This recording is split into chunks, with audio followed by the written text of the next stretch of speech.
Assalamualaikum warahmatullahi wabarakatuh.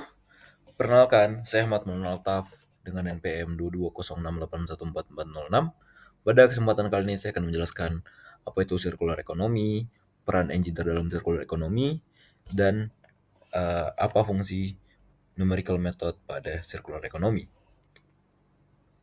Di bab pertama ini saya akan menjelaskan apa itu circular economy. Ekonomi sirkular atau circular economy adalah sebuah sistem ekonomi yang bertujuan untuk mengurangi limbah dan memaksimalkan penggunaan sumber daya. Berbeda dengan model ekonomi linear tradisional yang menganut prinsip ambil, buat, dan buang, sehingga menyebabkan banyaknya limbah. Kemudian berbeda daripada itu, ada yang namanya ekonomi sirkular. Di ekonomi sirkular ini ekonomi sirkular ini mendorong siklus untuk buat, gunakan, dan daur ulang seperti pada gambar di sebelah kanan ini. Bisa kita lihat bahwa pada circular economy itu dari raw material kita langsung masuk ke proses desain, dimanufaktur, didistribusikan, dipakai, dan setelah dipakai itu tidak menjadi limbah, namun diambil lagi, di recycling, terus dilanjutkan dengan proses yang lain, desain, remanufacture, dan begitulah seterusnya, sehingga sumber daya yang dipakai itu sedikit karena raw materialnya hanya sekali masuk, kemudian siklusnya akan terus berputar tanpa henti. Dalam ekonomi sirkular, itu fokusnya adalah pada pemeliharaan nilai produk, material, dan sumber daya alam yang bisa digunakan selama mungkin. Limbah dari satu proses bisa dijadikan bahan baku lainnya.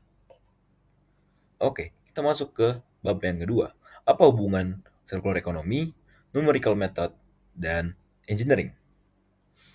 Pentingnya metode numerik memainkan peran penting dalam peranan ekonomi sirkular, terutama di bidang keteknikan. Dengan menggunakan metode ini, engineer dapat memodelkan, menvisualisasikan, dan mensimulasikan, serta mengoptimalkan berbagai aspek dari desain produk hingga proses manufaktur dan daur ulangnya. Berikut adalah 3 aplikasi utama metode numerik dalam mendukung ekonomi sirkular. Yang pertama, ada optimasi desain. Optimasi desain di sini kita menggunakan yang namanya FEA atau Finite Element Analysis. Metode numerik seperti FEA ini digunakan untuk mengoptimalkan sebuah desain produk. Dengan FEA, insinyur dapat melakukan simulasi berbagai kondisi dan beban pada produk tanpa perlu membuat banyak prototipe fisik. Hal ini membantu dalam mengurangi limbah material dan meningkatkan efisiensi dari suatu produk. Desain yang dioptimalkan itu dapat memastikan produk lebih tahan lama dan mudah didaur ulang di masa akhir pakainya. Contoh aplikasi FEA yang bisa kita temukan adalah Siemens. Siemens menggunakan FEA untuk mengoptimalisasikan desain turbin angin mereka. Dengan simulasi numerik, mereka dapat memprediksi tegangan dan deformasi pada berbagai komponen turbin. Ini memungkinkan mereka untuk memperbaiki desain dan mengurangi beban material berlebih, meningkatkan efisiensi energi, dan memperpanjang umur komponen. Pada akhirnya, ketika komponen ini mencapai akhir masa pakainya, material yang digunakan dapat lebih mudah didaur ulang. Aplikasi FEA juga ini banyak kali digunakan di berbagai industri manufaktur. Selanjutnya adalah CFD atau Computational Fluid Dynamics. Ini bisa digunakan untuk simulasi daur ulang material. Dalam proses daur ulang, CFD digunakan untuk memodelkan dan mengoptimalkan proses pemisahan material dan pemurnian. Simulasi ini memungkinkan seorang engineer untuk meningkatkan efisiensi energi dan hasil daur ulang dengan mengidentifikasi titik-titik kritis dalam proses. Dengan demikian, metode ini membantu mengurangi konsumsi energi dan meningkatkan kualitas bahan baku yang dihasilkan dari daur ulang. Contoh kasusnya ini pernah digunakan oleh Ford Motor Company. Ford menggunakan CFD untuk mengoptimalisasi proses daur ulang air di pabrik mereka.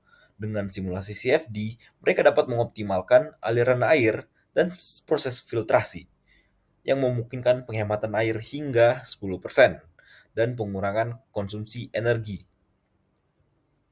Air yang digunakan dalam proses manufaktur diolah dan digunakan kembali. Ini mengurangi limbah sekaligus juga meningkatkan efisiensi dari sumber daya. Dan yang terakhir adalah pemeliharaan prediktif. Ini menggunakan analisis data dan algoritma machine learning. Ini yang lagi hangat-hangatnya digunakan pada saat ini. Pemeliharaan prediktif menggunakan analisis data, numerik, dan algoritma machine learning untuk memprediksi kapan mesin dan komponen akan mengalami kegagalan. Data operasional dianalisis untuk mendeteksi pola-pola yang menunjukkan ada potensi masalah. Dengan melakukan pemeliharaan sebelum kerusakan terjadi, umur mesin diperpanjang dan kebutuhan pergantian komponen dapat diminimalkan sehingga mengurangi limbah dan juga biaya. Terus sebenarnya ada satu lagi yang belum saya tuliskan di sini, yaitu bisa juga untuk penilaian siklus hidup dari sebuah produk atau Life Cycle Assessment atau LCA. LCA ini menggunakan metode numerik juga.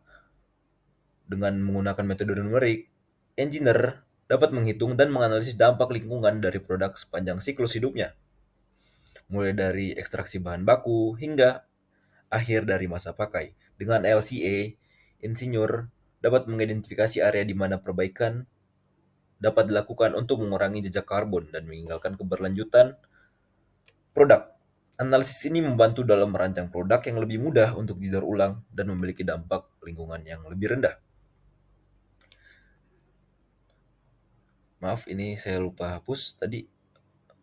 Ini harusnya saya jelaskan tadi. Oke, bagaimana penggunaan DAI i5 metodologi pada circular economy dan juga metode numerik. Oke, yang pertama dan pasti itu kita mengetahui dulu apa itu DAI i5. DAI i5 itu pertama adalah intention. Ini saya tidak tulis di sini karena apa? Karena kita semua sudah pasti tahu bahwa langkah pertama dari DAI i5 itu adalah intention. Jadi dalam kasus circular economy ini kita memerlukan yang pertama adalah intention. Dengan intention, kita dapat menentukan dengan jelas maksud dan tujuan kita untuk melakukan ekonomi sirkular. Yang pada kasus ini kita berfokus pada mendaur ulang sebuah produk sehingga dapat digunakan lagi dan meminimalkan sebuah limbah. Oke, yang kedua adalah initial thinking. Di sini itu kita mengumpulkan data dan analisis data yang relevan sebagai faktor-faktor kunci yang bisa kita kembangkan sebagai hipotesis awal tentang masalah tersebut.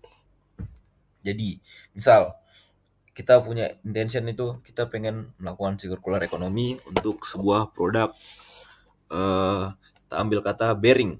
Kita menggunakan bearing dari komposit. Pertama, itu udah ada tujuannya nih, ada intentionnya. Kemudian kita masuk ke initial thinking.